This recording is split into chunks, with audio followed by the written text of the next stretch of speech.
From the time you gave your life to Jesus Christ, you actually recruited yourself for war. I don't know if you know that, but that's what you came in for. And from the point whereby you start growing in your faith with God, you are actually being trained for war. I don't know if you knew that when you're coming into the kingdom, because we are going to wage war until Jesus comes back. The difference is that we don't wage this war alone. We wage this war with Christ himself, who is in us. Talking about war, no one likes to hear anything about war. When it comes to war, what we know literally is that there has to be people that suffer, people that lose, people that win. There has to be people that are left desolate, at the end of it all. But war is used in one way or another to assert authority in a certain thing. And the truth of the story is that we believers, we don't wage war like the world do, because the Bible talks about that greater is he that is in us than he that is in the world. And because we have Jesus that is in us, he enables us to wage war against the enemy. Thinking of World War I and World War II, what happened, during those days, the world knows how to fight, and the only way they fight with weapons of certain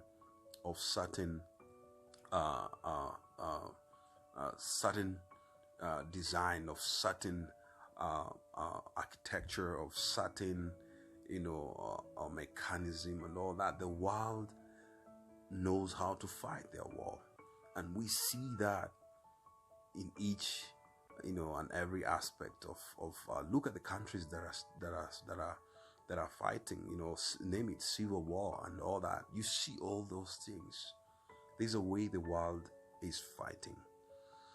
But this morning, my encouragement comes quite clearly that we don't fight like the world fights.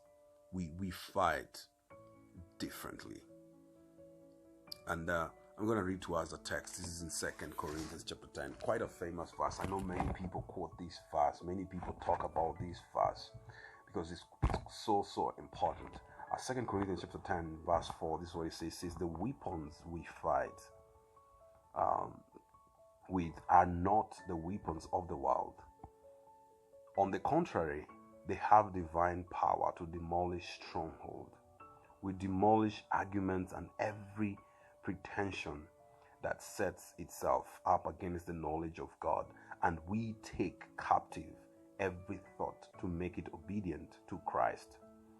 And we will be ready to punish every act of disobedience once your obedience is complete. And this is Paul, and Paul himself, this was actually a defense of his ministry. And we know what Paul was doing in the world. Paul really got out of persecuting the church and came into the kingdom, and he gets passionate the same way he was when he was persecuting the church. He's now serving Christ. He's now preaching the gospel. But here he is defending his ministry. And he just doesn't defend his ministry just with the things of the world, but he defends his ministry and talking about how we wage war in the spirit, how we wage war and fight against the enemy. It's not like the world does it. We do it very different because we have Christ that is in us. And that's why he says the weapons we fight with are not weapons of the world. The weapons of the world are man-made. The weapons of the world will end at a certain point. The weapons of the world are created by men to use them, against other countries or against other nations, against other communities. But the weapons that we have, on contrary, they have divine power to demolish strongholds. Isn't that amazing? Because the weapons that we have, we've been given by Christ, we've been given by God. That those are the weapons that we have, and we fight our battles with Christ. He is the one that gives us the power to demolish the stronghold, to demolish every kind of attack that comes from the enemy. It's God that gives us the weapons to fight, and those weapons are powerful to demolish each and every stronghold of the things that we struggle, that we wrestle with in each and every day of our lives.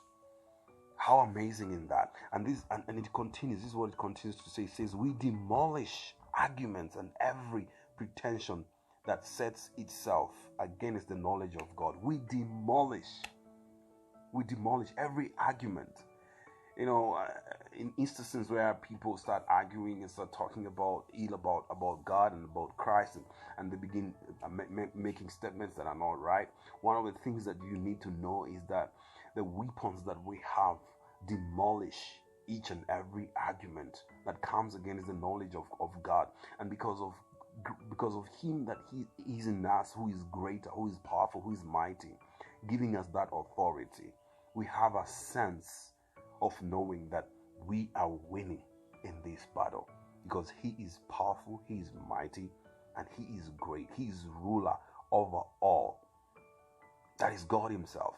And we encourage ourselves with that each and every day. We encourage ourselves, and we have hope, and we have this goal that one day we will see Christ. One day we will live with Him forever, and all these struggles, these challenges that we are facing here will be no more. Will be no more.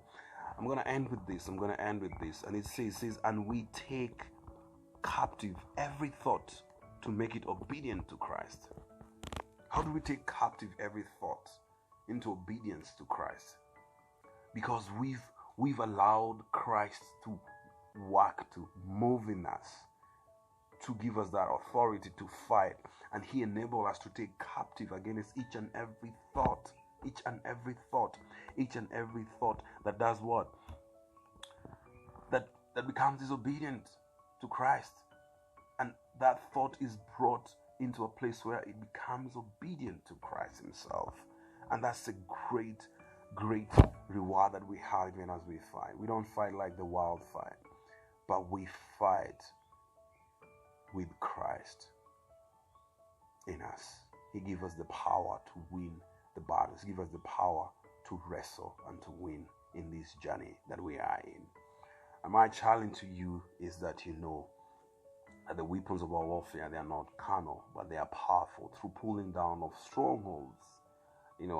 Each and every argument and each and every thought, bring it into obedience to what Christ says.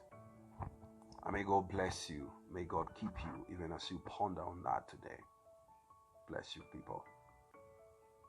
Enjoy your cup of coffee.